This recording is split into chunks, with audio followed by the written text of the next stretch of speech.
Muy bien, pues sin más preámbulo, vamos a dar inicio a este foro.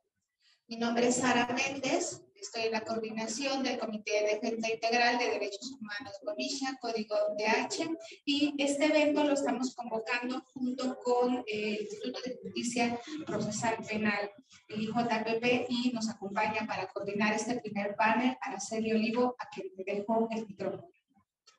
Muchas gracias, Sara. Muy buenos días a todas y todos. Disculpen que me estoy integrando así de bolón. Pues es un gusto estar aquí coordinando este evento con Código, que tiene una gran trayectoria aquí en el Estado y además pues logró, creo, traer a personas defensoras también con una larga trayectoria y a quienes admiro profundamente. Entonces estoy además muy complacida de moderar esta mesa. En esta primera mesa vamos a tener la participación de Diana Esther Morales Rincón, que está aquí a mi izquierda. Ella es asesora técnica de la Fiscalía del Estado de Chihuahua. Ahorita les leo un poquito más sobre ella. Estará también Denise Montiel Flores, del CEPAD, del Centro de Justicia para la Paz y el Desarrollo de Jalisco. Ella va a estar por Zoom, ¿verdad? Y está también a la izquierda de Diana, Victorico Gálvez Pérez. Él es del Centro de Derechos Humanos Fray Bartolomé de las Casas, Chiapas. Entonces escucharemos en este primer panel pues la experiencia en Chihuahua, en Jalisco y en Chiapas sobre estos avances y retos en la investigación de la tortura en México. Empezamos por Diana y déjenme leerles.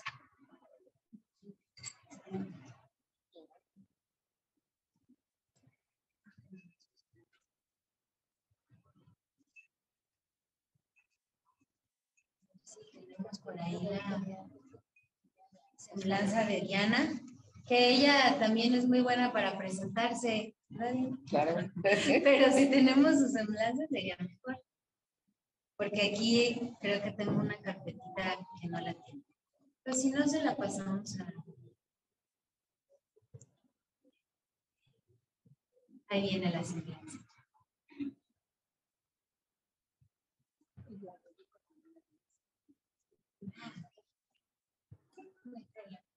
Súper. Bueno, pues Diana estudió en la Universidad Autónoma de Chihuahua y tiene además una maestría en Ciencias Jurídicas también allá en Chihuahua.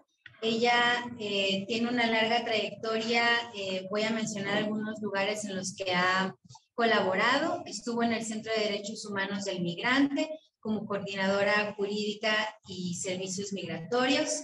Estuvo como coordinadora jurídica también en Ciudad Juárez, Chihuahua, en el Centro de Derechos Humanos Paso del Norte. Actualmente, bueno, hasta ahora es abogada litigante.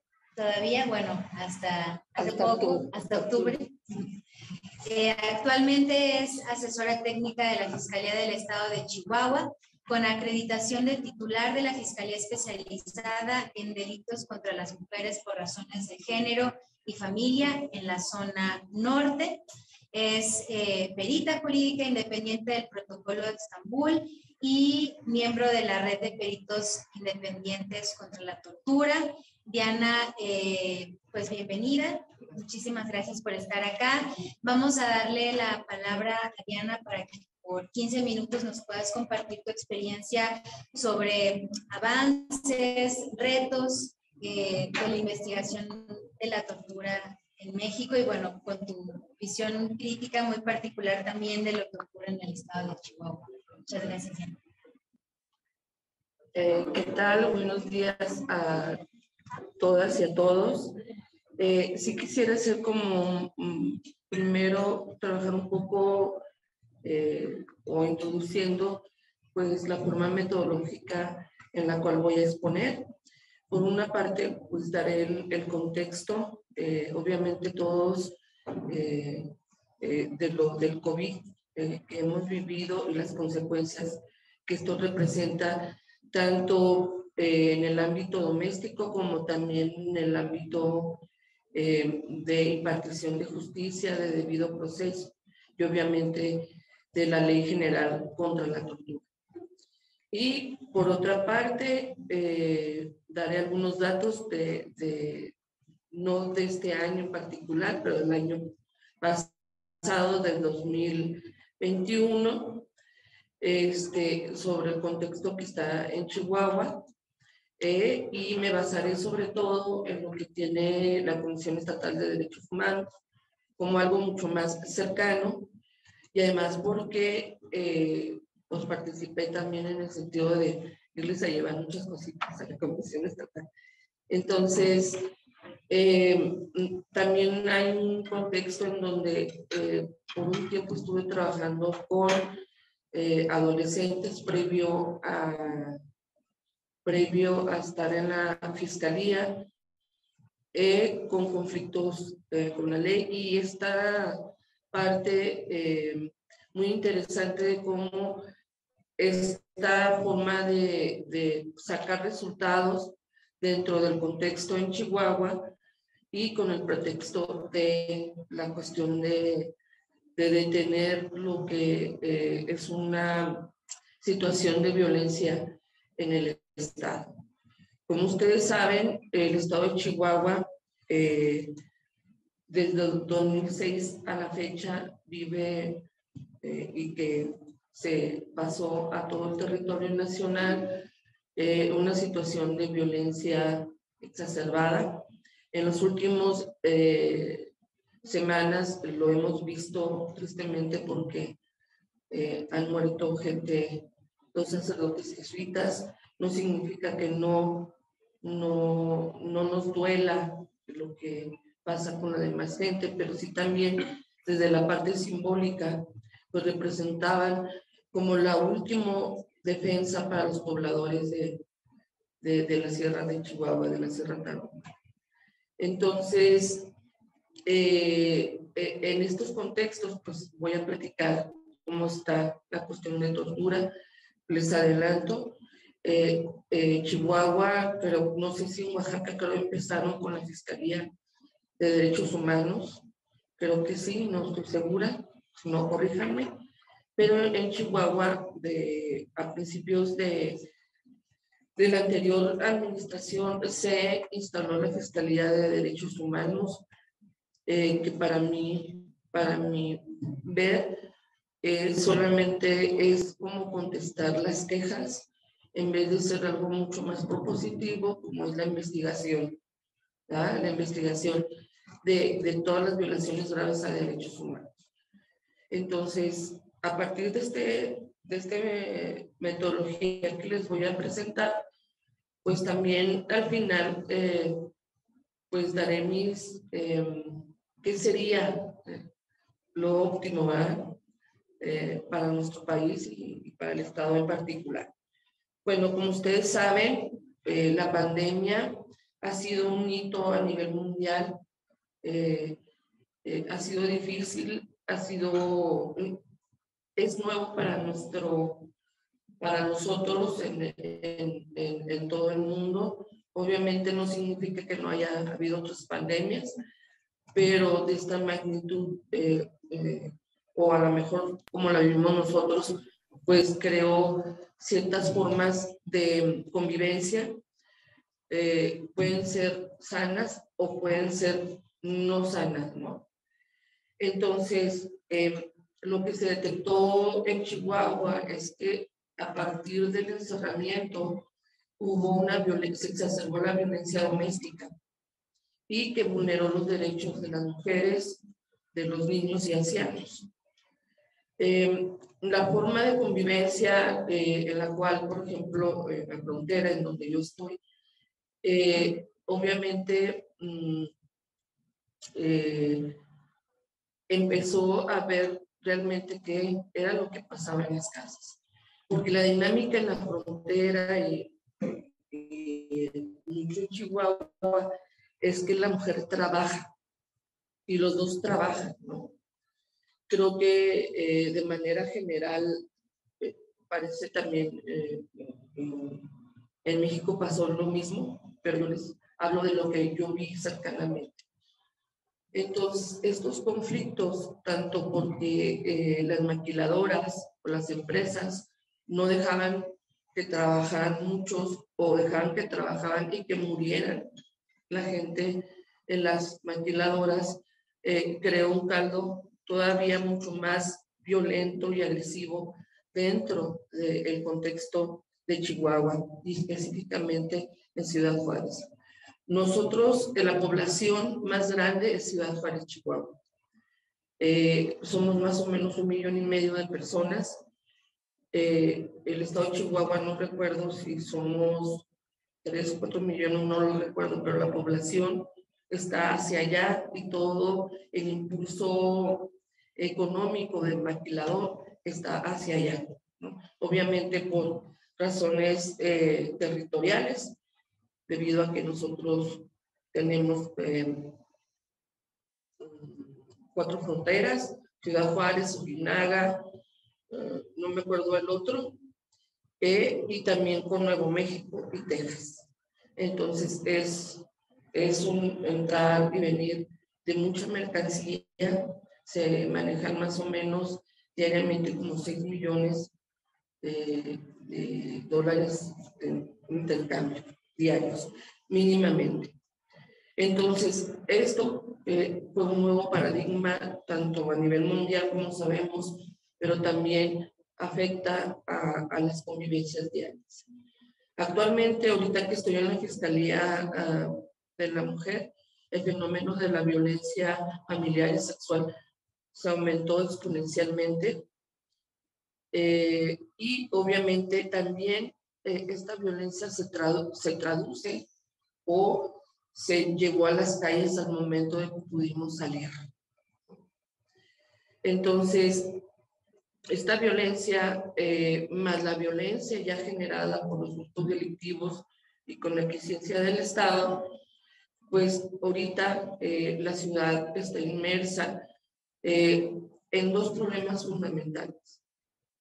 El narcomenudeo y la violencia familiar. Y estas 2 partes se conectan, el narcomenudeo y la violencia familiar. Y esto aumenta exponencialmente también la violencia familiar como la violencia sexual. Y como ustedes saben, la tortura es una forma de investigación. Es una forma de decir, bueno, pues tenemos que bajar estos índices de violencia de la misma sociedad y pues obviamente es parte de una cotidianidad en todos los niveles de gobierno, tanto municipal, estatal como federal. El estado de Chihuahua ahorita tiene a la gendarmería en el estado de Chihuahua y pues más, ¿no? O sea, no bajan los índices de violencia, sino que se aceleran.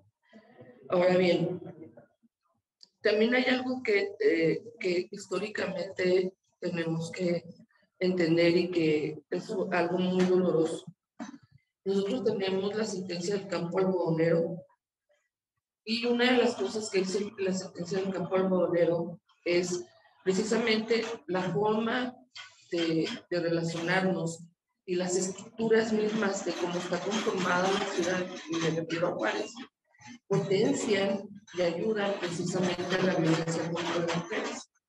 Y no solo eso, también ayudan y potencian en temas de cuestiones de tortura y malos tratos.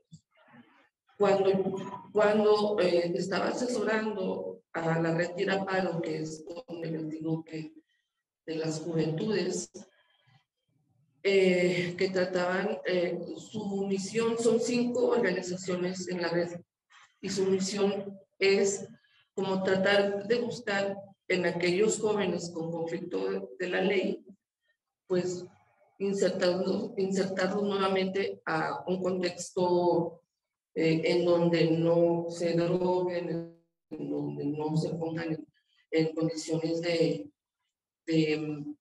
peligro. Pero el punto es que precisamente las zonas en donde estos jóvenes conviven está el riesgo. Entonces, todos los días los detenían, se los llevaban, les daban su buena propina y luego los regresaban y les decían, necesitamos que nos des un punto, ¿no? Y si no lo daban, venían por él y luego se los regresaban. Entonces, aquí el problema es la naturalización y es uno de los factores que también se ha luchado mucho en Ciudad Juárez por varias organizaciones. Esta naturalización, lo decían los jóvenes, cuando ya entraban al proceso judicial, decían, es que se andaba haciendo mal y por eso me tenían que dar mi pegar, ¿no? Eso es lo que necesito que me peguen para poder entender, ¿no? Y no es así. Entonces, esto es también un reflejo y algo que dice muy bien la sentencia del campo algodonero, es que las muertas que aparecieron en campo algodonero eran la punta del iceberg de un tejido social que está desvanecido en Juárez, especialmente en la zona mucho más al sur de Chihuahua no se denota tanto, pero no obstante hay zonas como la zona de Sierra que la autoridad ahí pues no existe, existe otro poder de facto y otros poderes en los cuales pues cualquier cosa se permitía ahí, ¿no? Y obviamente esto se enmarca también en una cuestión de poco trabajo, de exclusión. Entonces, pues no nada más que es una invitación más a unirte a un trabajo que al final eso es para la gente, un trabajo, trabajar para el narcotraficante de turno, insistiendo que el Estado, con la existencia del Estado. Tenemos que entender que el narcotráfico es obligación del Estado controlarlo, porque sabemos que es algo que no se va a quitar de todo, es un sueño guajiro, pero sí controlar de que el Estado exista en ese lugar, en los lugares en donde que exista policía, que exista alguien que no, que precisamente represente la ley y que se ponga orden. Y esto pasa en muchas partes de México, en Coahuila, en Tamaulipas, en varias partes. Entonces, ¿qué es lo que se vio en el 2021 a partir de esto? Pues la Comisión Estatal de Derechos Humanos documentó 1,004 quejas y estamos diciendo más o menos el 70% tenía que ver con detenciones arbitrarias y con tortura o malos tratos. ¿Se fijan? O sea, seguimos en la misma tesitura. Entonces, cuando se plantea delante de un juzgador, ¿sabes qué? Estas personas fueron torturadas, hay un desdoblamiento del proceso. Es decir, se presentan gente que ha sido torturada, por ejemplo, un grupo de 7 personas, y luego 2 personas sí andaban mal y otras no. Y entonces, el parte informativo, regresamos otra vez a lo mismo. El parte informativo homologado es la verdad absoluta. Es lo que cuenta. Y entonces, ¿qué es lo que pasa? Cuando tú le dices, oye, hay una ley general en la que me dicen que tú, cuando estén detenidos, que no solamente cuentes la cuestión del informe de policía homologado, sino además tiene que estar fundamentado por otras pruebas. Pero estamos entre el dicho de la policía y el dicho de las personas. Entonces, cuando se les dice, y además fueron torturadas estas personas, los jueces hacen un desdoblamiento procesal. Dicen, ok, una cosa es la tortura y otra cosa es el delito por que se les acusa. Cuando la raíz de ese delito o del supuesto delito es precisamente la tortura o el dicho de ellos sacado bajo tortura. Y entonces, por ejemplo, y esto es con los jueces federales, especialmente, esto me ha tocado en Chihuahua y en Ciudad Juárez, es que te dicen, ok, yo no puedo dejar de creerles a los policías. Y tú le dices, bueno, le recuerdo que vino Juan Méndez, que la tortura es algo cotidiano, algo esquemático, bla, bla, bla. Y me dicen, eso a mí no, conmigo no aplica, aunque el artículo primero constitucional te habla sobre toda la cuestión del debido proceso, el principio pro persona, y lo discutes ahí y les dices, pues hágame un control de convencionalidad en estos términos. No. Tristemente, este desdoblamiento, al momento del control de la detención, lo que sucede es que dice, yo con simples hechos, con eso los puedo dejar en la casa. Ese es el gran problema. Y ya se verá en juicio oral lo que tú me estás diciendo. Entonces, se dejan a las personas ahí con el simple hecho y el dicho de los policías. Entonces, les dices que hay una ley general que te dice que debe haber más pruebas y que debe haber una duda en el comportamiento, porque el que tiene que probar que no torturó es la autoridad, no es uno. Y te dicen, pruébame que fue torturado, pruébame en este momento del control hasta la vinculación en proceso, son que, díganme, 4 o 5 días, como yo puedo probar a través del protocolo de Estambul.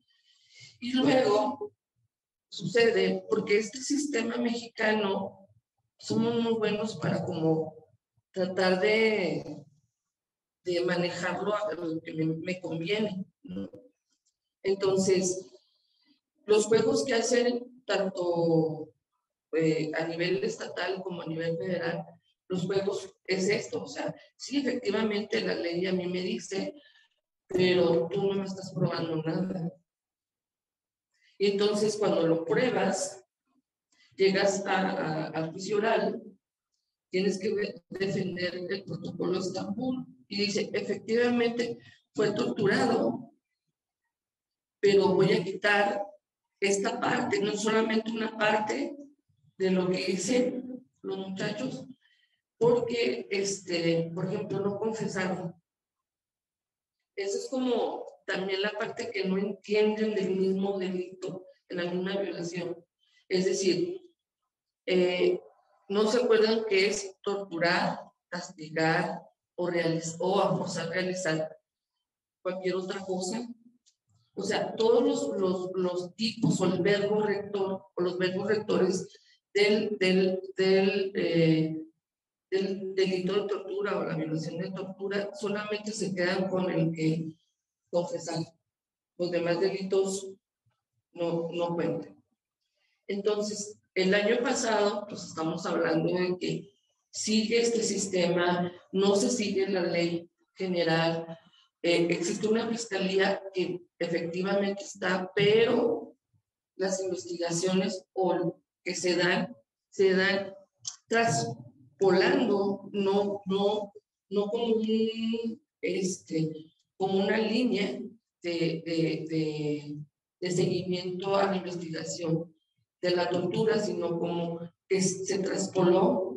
Yo vi los protocolos que tienen en la Fiscalía de Derechos Humanos, nos preguntaron y simplemente no hicieron caso, solo hicieron otra cosa que no entiendo. Entonces, ¿qué se debe de proponer? Bueno, pues, por lo menos una fiscalía independiente Eso sería una propuesta autónoma y que sea para todos los estados. Porque tú no, o sea, tú no puedes ser juez y parte. O sea, la fiscalía depende de la fiscalía del estado. Entonces, las comisiones estatales y nacionales son autónomas, pero pues solamente son recomendaciones. Entonces, sería una fiscalía especializada y tal vez las recomendaciones que tuvieran una fuerza vinculante. Sí. Muchas gracias, Diana, por poner todos estos temas sobre la mesa con toda tu experiencia con mujeres, adolescentes, sobrevivientes de tortura, desde lo local, pero también creo que con una perspectiva muy clara de lo que ocurre en todo el país, y eso es muy importante. Y qué gusto tenerte, porque bueno, este foro justo tiene como objetivo identificar eso, ¿no? Identificar cuáles son esos avances, esos retos, ¿no? Identifico pues varios retos todavía que se enfrentan en Chihuahua, en la investigación y documentación de la tortura, precisamente desde lo local, y saber cómo desde lo local se defienden derechos humanos y se defiende a sobrevivientes de tortura en contextos de violencia, en contextos donde el Estado está ausente. Muchas gracias por compartir tu experiencia.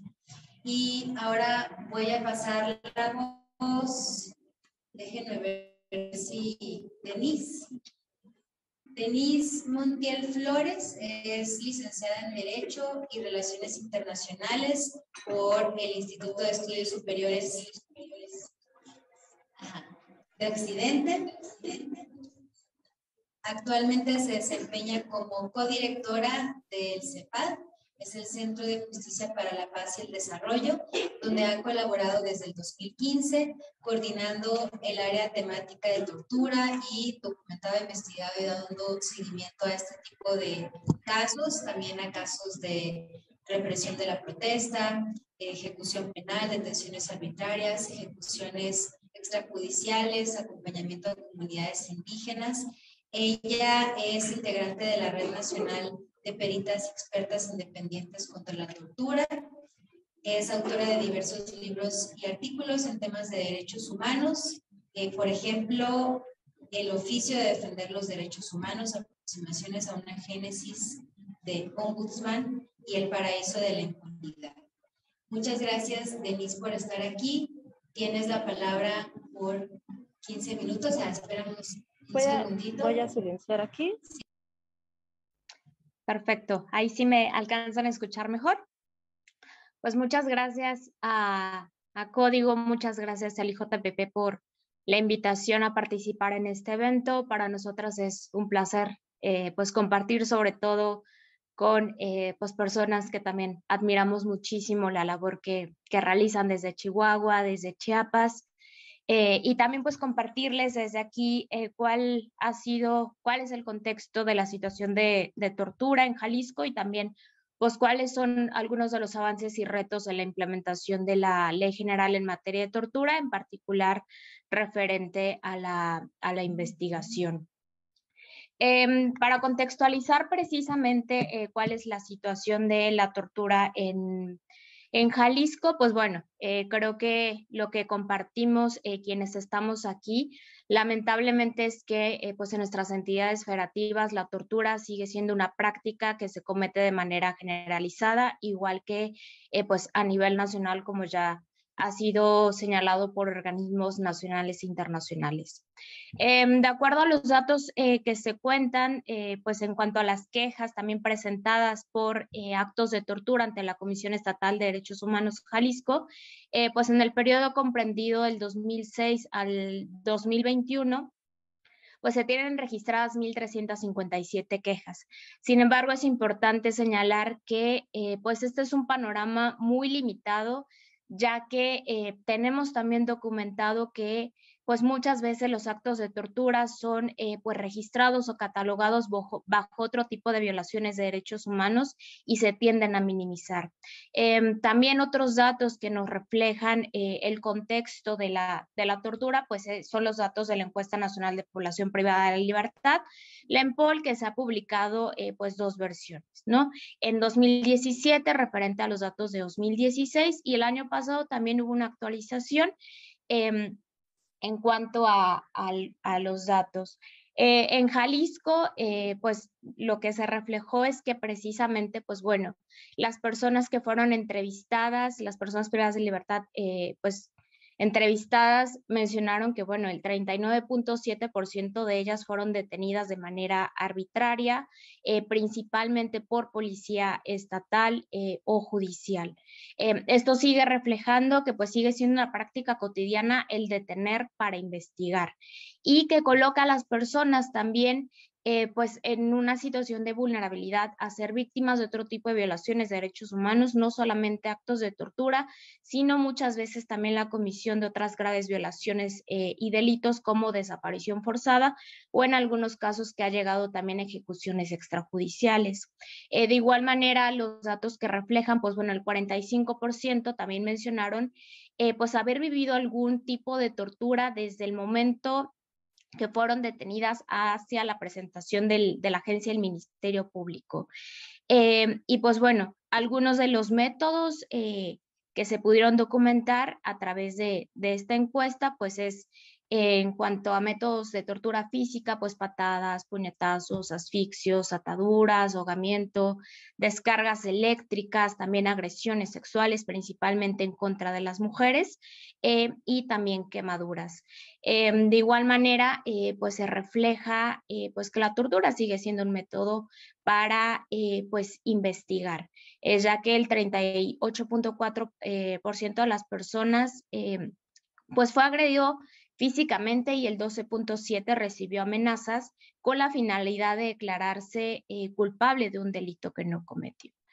Eso nos refleja, estos datos, no solamente la permanencia de la tortura, sino también que, bueno, ya a varios años de haber estos cambios en el sistema de justicia penal, pues siguen permaneciendo también estas violaciones al debido proceso, los maltratos, los abusos en toda la cadena de custodia, que está llevando y sigue llevando a personas inocentes a ser privadas de la libertad y pues que permanezcan durante varios años en los centros penitenciarios, que ahí pues no solamente se prolongan pues las violaciones que sufren.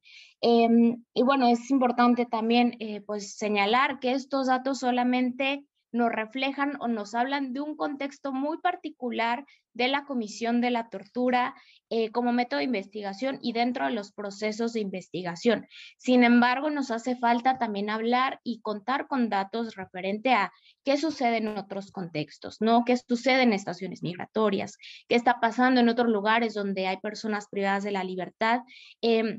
Y todos estos escenarios están pues más invisibilizados y lamentablemente no contamos con esa información. De igual manera, pues Jalisco se ha caracterizado también pues por utilizar a la tortura como un método de control social y de represión de la protesta social. A nivel internacional, lamentablemente, y nacional, pues Jalisco se ha destacado por graves hechos de represión de la protesta social. No olvidar en 2004, donde más de 100 personas fueron detenidas de manera arbitraria, torturadas y también sometidas a procesos judiciales de manera injusta.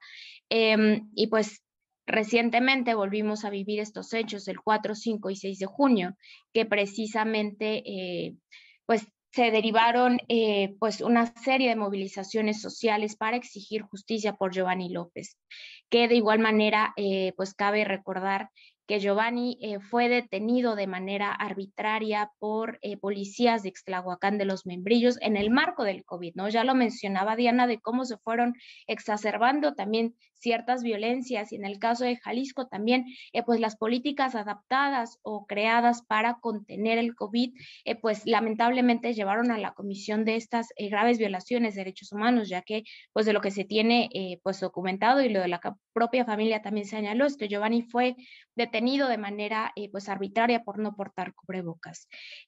Ante esta exigencia social, pues la respuesta del Estado fue precisamente pues la represión, las detenciones arbitrarias, el uso excesivo de la fuerza, la comisión de graves violaciones de actos de tortura el 4, el 5 y el 6 de junio, y en particular también pues no olvidar el 5 de junio, donde más de 50 personas, principalmente jóvenes, fueron también desaparecidos y desaparecidas de manera forzada. Ante estas pues, situaciones, también lo que se ha presentado en Jalisco principalmente, pues, es que no se reconocen estos hechos, que se tiende también a pues, minimizar y abrir investigaciones por otro tipo de delitos, generalmente como abuso de autoridad. La tortura no la vemos presente en los informes de gobierno, no la vemos presente en los presupuestos de egreso, ni tampoco en la creación y generación de políticas públicas. Y pues bueno, precisamente pues esto ha llevado a que esta se siga continuando y cometiendo de manera impune, ya que hasta la fecha no existe ninguna sentencia por tortura. Estamos hablando que existe un 100% de impunidad en la entidad. Y pues vemos con pues suma gravedad que no solamente pues estén utilizando las instalaciones, principalmente la Fiscalía del Estado, sino también otras instalaciones, por ejemplo, Palacio de Gobierno, donde se cometen este tipo de actos de tortura. Y pues bueno, recalcar que precisamente pues en la ley general en materia de tortura se establece de manera muy puntual y muy clara, y también lo que se intentó desde la sociedad civil precisamente es que se recogieran los estándares internacionales que existen en cuanto a la investigación de la tortura, que estas deben de ser llevadas a cabo de manera independiente, de manera exhaustiva, diligente y por instituciones autónomas y que cuenten con los recursos económicos, materiales y de personal suficiente, pues para atender la gran problemática que se presenta a nivel nacional. Por ello y principalmente pues se estableció, y creo que un logro que en su momento festejábamos era la creación de las fiscalías especializadas en la investigación del delito de tortura, que su principal característica debía de ser la autonomía, ¿no?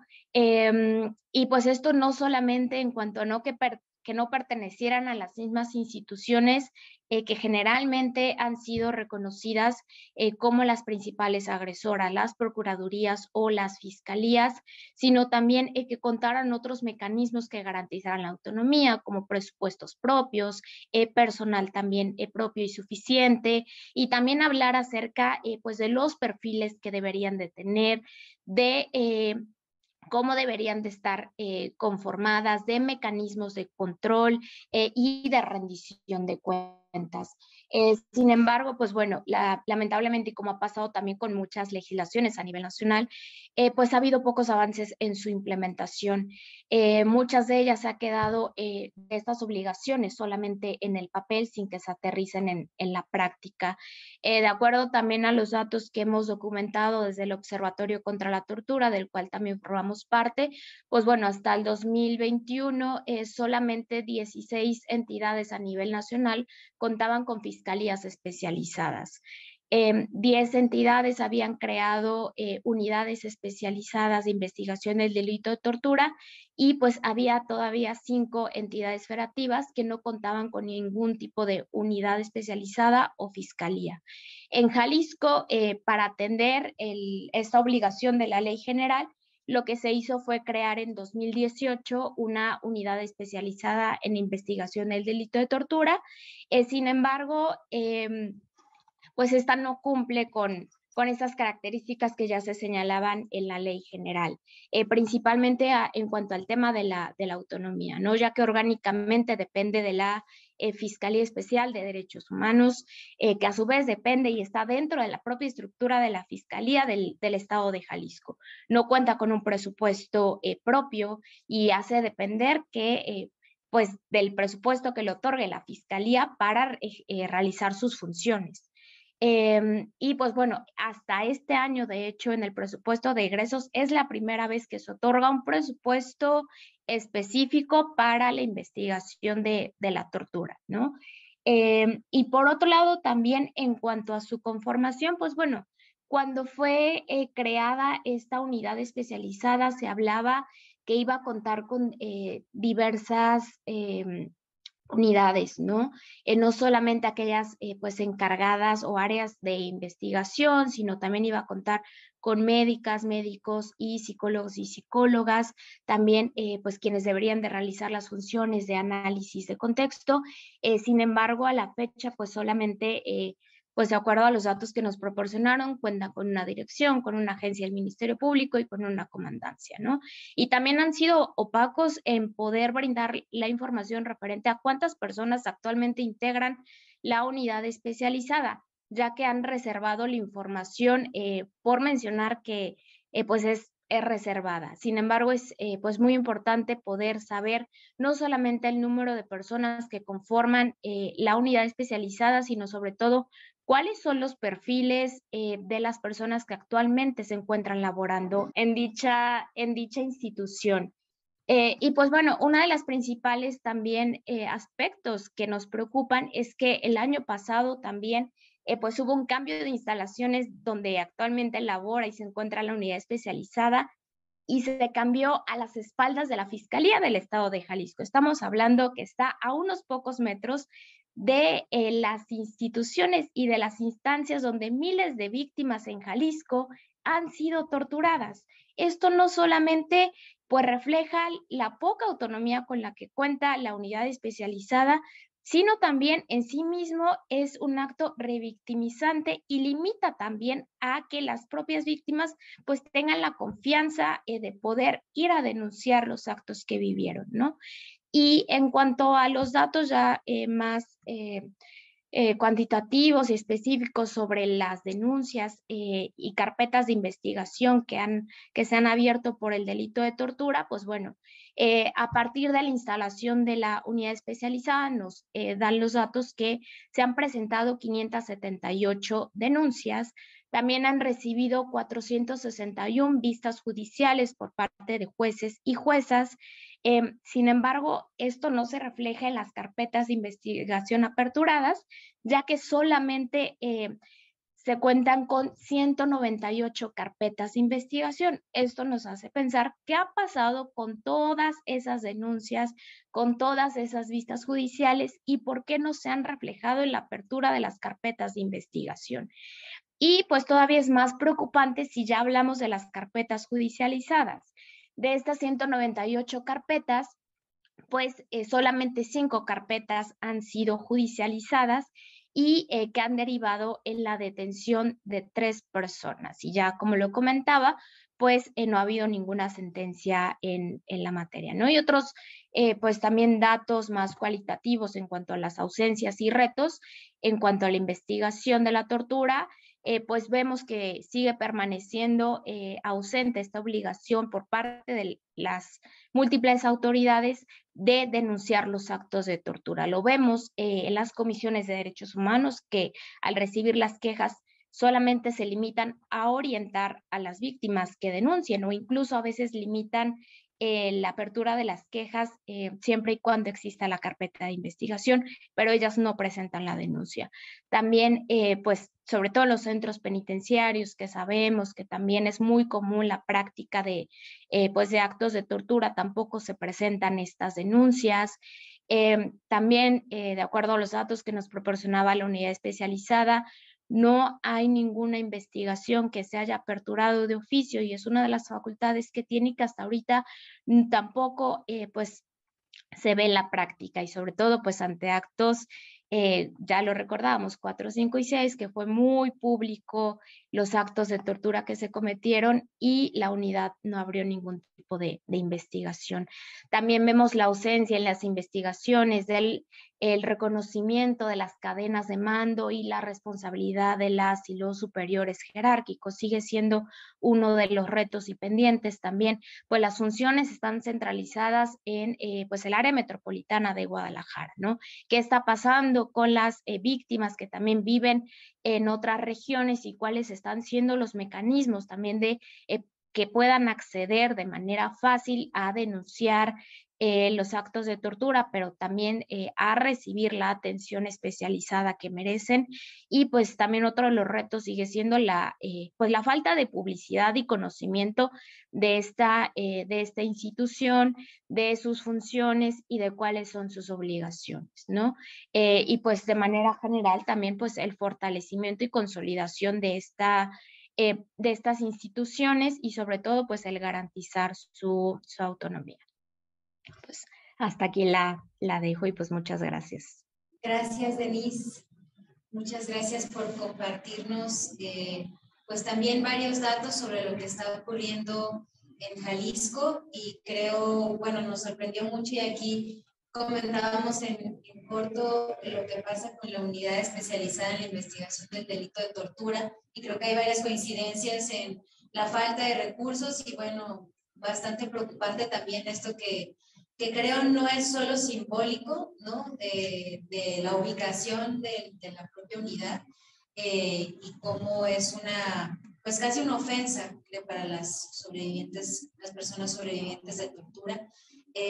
Muy importante además también reconocer que en el contexto de pandemia, pues separaron muchas cosas, pero no en las detenciones arbitrarias, no la tortura, no las ejecuciones arbitrarias, y qué importante que ahí estuvieron ustedes también para documentar hechos como estos y denunciando que al día de hoy no haya una carpeta de investigación abierta por hechos que son del dominio público y que además preocuparon también a nivel nacional, pues es igualmente preocupante y grave. Muchas gracias, Denise. Vamos a darle la palabra ahora a Victorico Gálvez, del Centro de Derechos Humanos Fray Bartolomé de las Casas.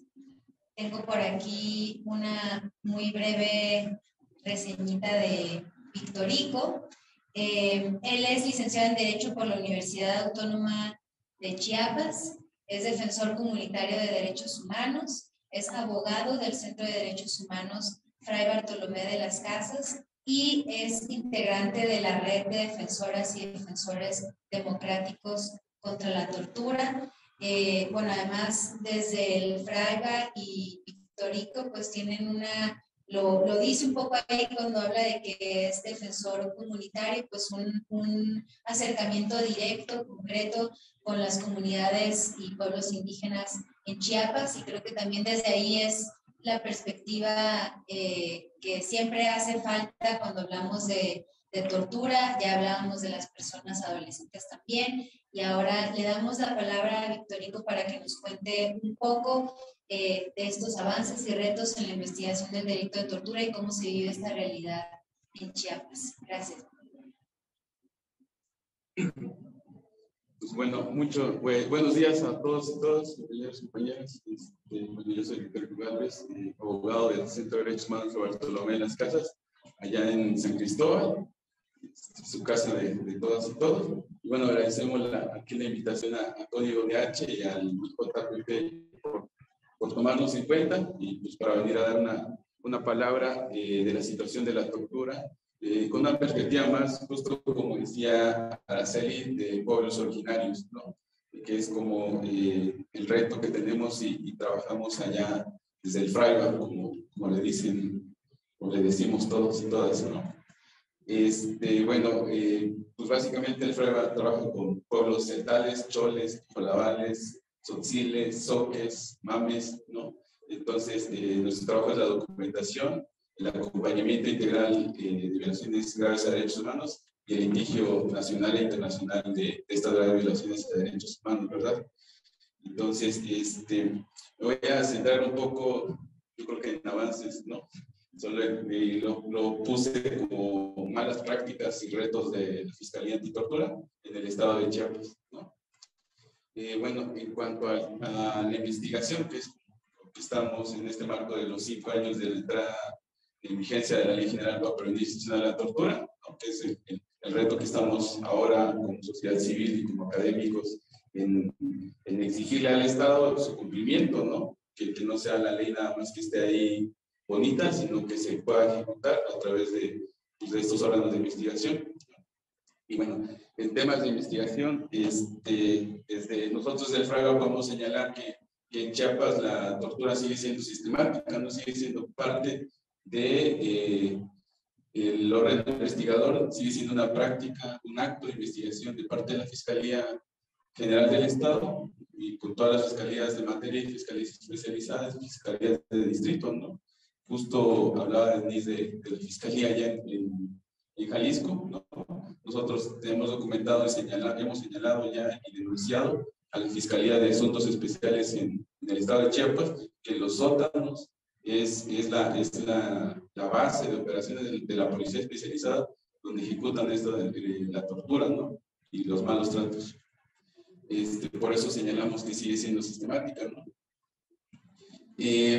Lo otro que siempre hemos dicho y señalado es respecto a que la policía sigue deteniendo policía municipal, policía especializada, Secretaría de Seguridad y Protección Ciudadana, Guardia Nacional, siguen deteniendo en flagrancia a personas, ¿no?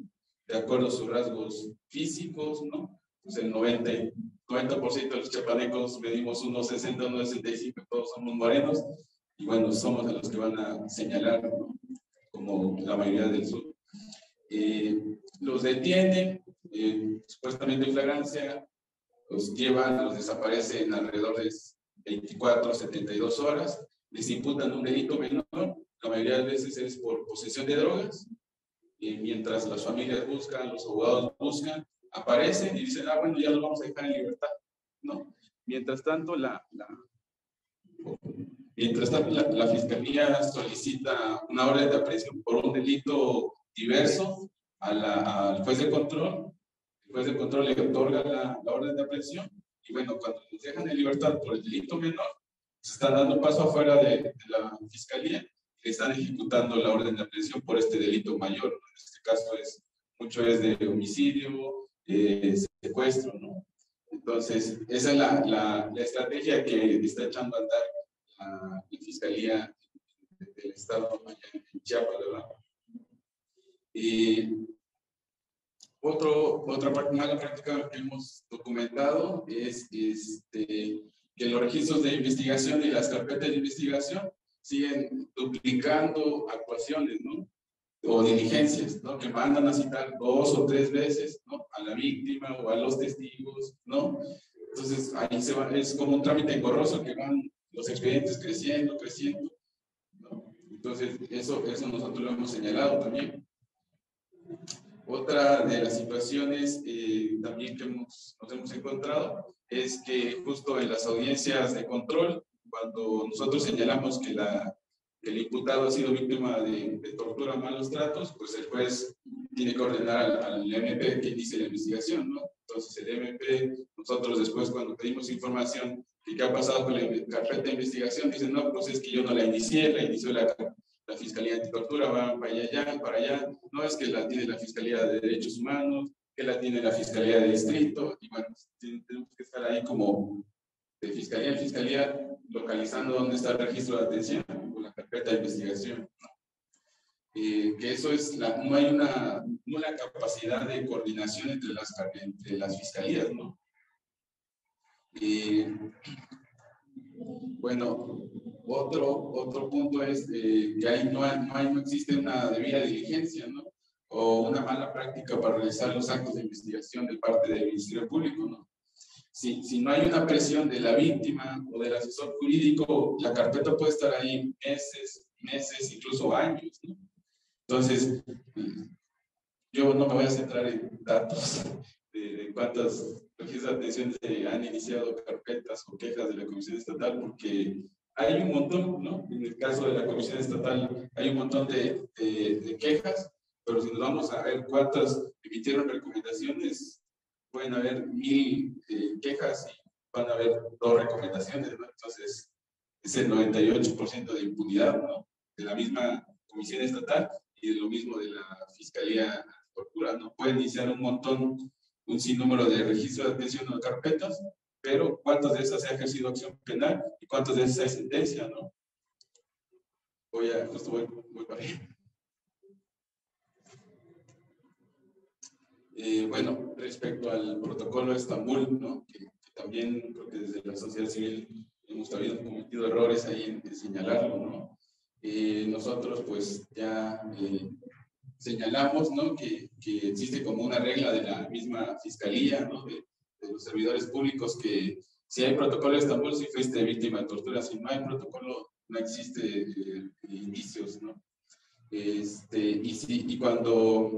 bueno, los jueces siempre dejan la carga la tiene la fiscalía, ¿no? De señalar que no fuiste víctima de tortura, ¿no? Y es al revés, ¿no?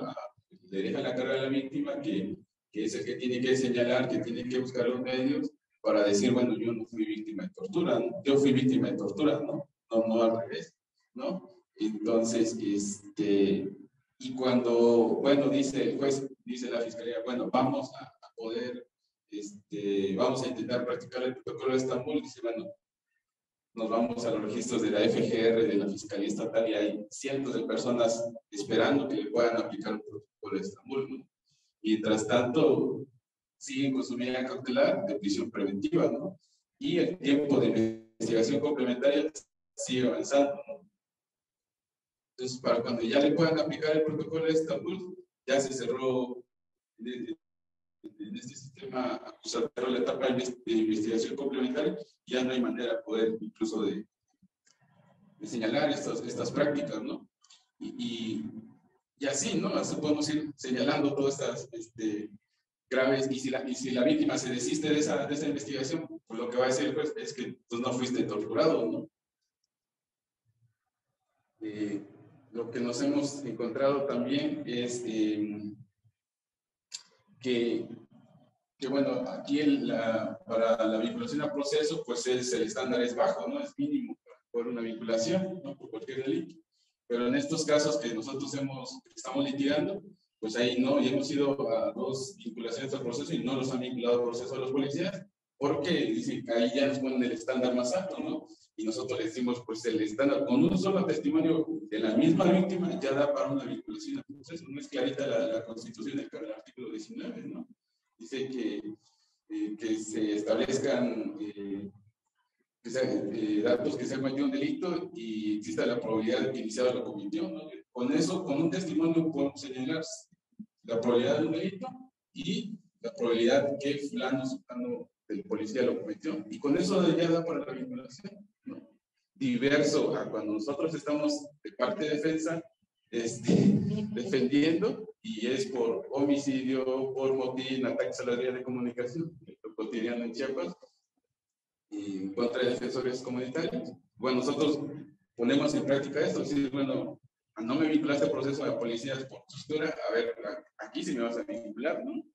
Y sí, entonces ahí sí el estándar es con un testimonio de un policía que ni siquiera vio los hechos, pues ya les da para la vinculación, ¿no? Y ahí están las compañeras con su medida cautelar, ¿no? Entonces ahí, ¿cuál es el juego, no? Cuando se trata de violaciones graves de derechos humanos y tortura, malos tratos, desaparición, ¿no? Estas graves violaciones de derechos humanos, ahí sí el estándar para nosotros como asesores jurídicos sí nos lo deja más alto, ¿no? Bueno, todo esto nosotros los hemos ido documentando y denunciando desde el FRAIMA, ¿no? El año pasado, en el contexto de la pandemia, sacamos una campañita que se llamaba La Fábrica de Culpables, ¿no? Donde hemos dado videos y toda esa información está en nuestras redes, que pueden acceder todos ustedes y ahí se van a dar cuenta, ¿no? Todo esto que hemos ido encontrando en las audiencias, ¿no?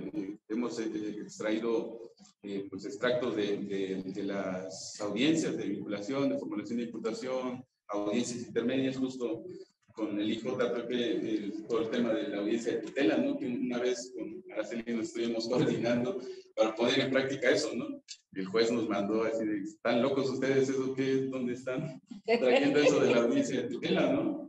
Justo el tema de la convencionalidad, decíamos, tienes que aplicar la convencionalidad acá, ¿no? La audiencia intermedia justo es eso, ¿no? Para desechar datos de prueba que han sido obtenidos contra violaciones de derechos humanos y el juez dice, no, a mí me vale, ¿no? Yo paso esta prueba a juicio oral y allá el juez de juicio oral, la jueza de juicio oral, va a decidir si fue o no obtenida mediante graves violaciones de derechos humanos ese dato de prueba, ese medio de prueba, ¿no? Entonces, es su cancha de ellos, ¿no? Nosotros nos peleamos mucho con la Fiscalía, no tenemos buena relación con la Fiscalía, tampoco con el Poder Judicial, porque justo los hemos denunciado con nombre y apellido a los ministerios públicos, a los jueces y jueces de control, que siguen con esas malas prácticas del sistema anterior, ¿no? Nosotros les hemos dicho, oiga, pues eso ya es del sistema anterior, ¿no? Olvídese de esa práctica, ¿no? Aquí tiene que aplicar justo el principio pro persona, ¿no? ¿No? Bueno, nos tocó justo en el contexto de la pandemia dos formulaciones de imputación de policías, y bueno, pues ahí es el pretexto perfecto para no acudir a las audiencias, ¿no? Los policías ya citamos audiencia de formulación de imputación o vinculación, y no que estaban enfermos de COVID, y ahí van con con un certificado de la Secretaría de Salud. No sé por qué la Secretaría de Salud también les da esa facilidad de cada 15 días darle un certificado, ¿no? Y bueno, pues ahí ya se suspendían las audiencias, y bueno, citamos a 2 meses más la formación, y lo mismo, ¿no? Entonces, pues es eso como las malas prácticas de la Fiscalía y del mismo Poder Judicial que nosotros nos hemos encontrado, ¿no? En el acompañamiento y el tipo de casos, ¿no?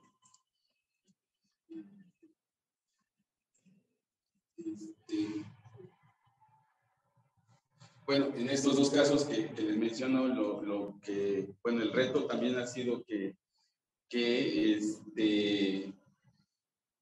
justo fueron hechos cometidos antes de la ley general, ¿no? Antes de 2017, fueron de 2015, 16, entonces fue un pleito con la misma Fiscalía, nosotros como asesores jurídicos y ahí la Fiscalía, porque nosotros decíamos, tienes que aplicar la ley general, ¿no? Y la Fiscalía, no, es que esos son hechos anteriores, ¿no? Y fue así un pleito entre la asesoría jurídica y la Fiscalía, pues al final, pues se está litigando con la ley anterior, ¿no? Ya, muy rápido, un reto que hemos también encontrado es para las víctimas, ¿no? Y los familiares, ¿no? De que muchas personas no quieren denunciar, ¿no? Eso también es cierto, ¿no? El delito de tortura, pues, pues muchas veces, o el 100% se encuentra privado de su libertad, y el reto es salir de prisión, ¿no? No es enfrentar otro proceso a la par en prisión, o saliendo, pues dicen, no, pues tengo que enfrentarme y recuperar mi proyecto de vida, ¿no? Yo no quiero ya estarme enfrentando a mis perpetradores, ¿no? Y también respetable, ¿no? Desde las organizaciones yo creo que ese tiene que ser el tema, ¿no? Mucho el tema de la revictimización, ¿no? Que no tenemos que estar ahí como insistentes, ¿no? De poder denunciar y litigar los casos, ¿no? Y bueno, justo en este tema de COVID y en Chiapas, y bueno, lo comentaba aquí la compañera de Chihuahua, Diana, justo en el marco del asesinato de los compañeros jesuitas. Bueno, en Chiapas, justo en el tema del 2020 para acá, en finales de 2019, sí hubo un aumento en la criminalización a defensoras y defensores de derechos humanos, ¿no? Justo de FREVA acompañamos unos 6 casos, ¿no? 4 de ellos que están en privado de su libertad, de defensores y defensoras de derechos humanos, 2 de ellos defensores del territorio, que exponían a la militarización del territorio y la construcción de un cuartel de la Guardia Nacional, ¿no? Fueron reprimidos, golpeados, torturados y vinculados a proceso por motín, ¿no? Estamos ahí justo ahorita, ya nos señalará la fecha de juicio oral para defenderlos, ¿no? Otro caso que acompañamos muy sonado es un joven de 20 años, igual víctima de tortura en los sótanos de la Fiscalía General del Estado. Todo eso lo hemos señalado, es cosas muy horribles, ¿no? De la misma con participación de la FGR, ¿no? Que se inventa declaraciones, ¿no? Un sinnúmero de cosas. Y bueno, recientemente, bueno, el año pasado, el asesinato del compañero Simón Pedro, expresidente de las abejas de Acteal, en el marco de una pues, creciente violencia en el estado de Chiapas, ¿no? De defensor de derechos humanos. Y bueno, este año, apenas hace un mes, fueron detenidos Manuel Santis Cruz, un defensor de derechos humanos, presidente del Comité de Derechos Humanos de la parroquia de San Juan Cancún. Él y 4 más están acusados de homicidio, ¿no? Él sigue ahorita prisión con su medida cautelar por homicidio, estas cosas que nos hemos encontrado en las audiencias. Y bueno, estamos ahora en la etapa de investigación complementaria. Y bueno, recientemente, hace una semana, con la noticia de que un juez de control liberó una orden de aprehensión contra un padre muy conocido en Chiapas, que es el padre Marcelo Pérez Pérez, ¿no? Que él cuenta con una medida cautelar de la Comisión Interamericana. A pesar de eso, la Fiscalía le está imputando un delito, ¿no? Es decir, en resumen, existe una política de persecución y criminalización hacia la defensa de derechos humanos en el Estado, ¿no? Incluso también de periodistas, ¿no? Y bueno, como para no cerrar tan mal, la esperanza que nosotros tenemos en Chiapas, justo de venir acompañando en muchos casos, ¿no?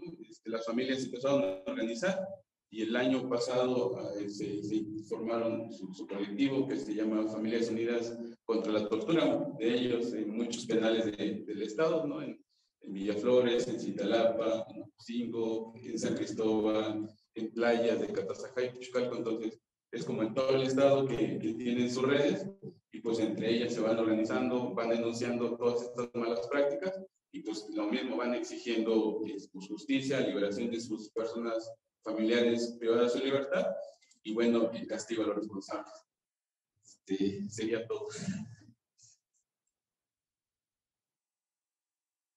Muchas gracias, Vico, por compartir la experiencia desde Chiapas y yo aprovecho para resaltar estos temas que pone sobre la mesa, que también son pues preocupaciones de muchas y muchos, el tema del estándar de prueba para vincular, que debería de ser más bajo incluso el estándar para excluir pruebas, pero luego para casos de tortura el estándar es el estándar para dictar una sentencia, ¿no? Entonces creo que ahí coincidimos mucho en esas preocupaciones y en lo referente al protocolo de Estambul, bueno, además estamos, hace una semana se presentó la actualización del protocolo de Estambul, un trabajo que se hizo por varios años entre decenas de expertas y expertos de todo el mundo, el 29 de junio pasado, y justo algo que enfatiza el protocolo es esto mismo, que el hecho de que la víctima se niegue a una dictaminación no puede ser causa para cerrar una investigación, claro. Y tampoco el hecho de que en la dictaminación no se encuentre la consistencia entre el relato y la sentencia, sí. Entre muchas otras actualizaciones que ojalá después tengamos el tiempo de platicar. Y bueno, vamos a abrir una ronda de preguntas para las y el panelista.